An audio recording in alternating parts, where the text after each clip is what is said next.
Thank you.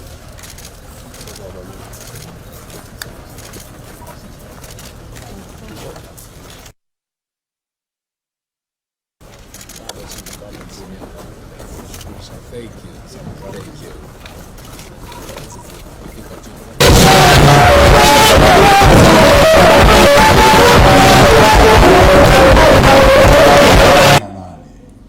Lakini ninavyo vitu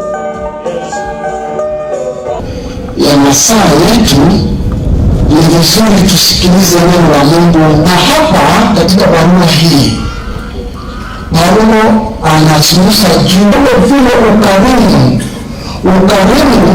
masuri juu ya tabia hizi na kama Wakristo au watu wa kawaida.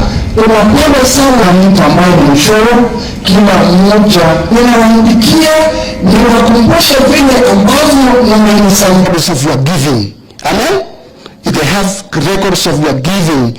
Na hiyo ni hali ya kuamini na kwa sababu inampenda nia katika Wakorintho wa pili, na Mungu upendezwa na nia. Tatu,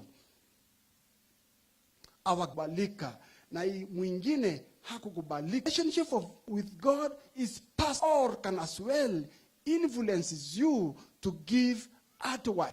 Now therefore our God, we thank you and praise your holy. Praise God. Huyo mfalme Daudi alitambua, he mobilized himself with God. Who are we to give us this much? Ana sauti nyororo, lakini ukishampatia anabadilisha sauti yake. Na hata kushow that history, she continued to have bread and oil all the time. If we be people who give, and the synod and all those leaders who have seen in them his God, because he related na kwetu, lazima tunapeana kwa msingi kwa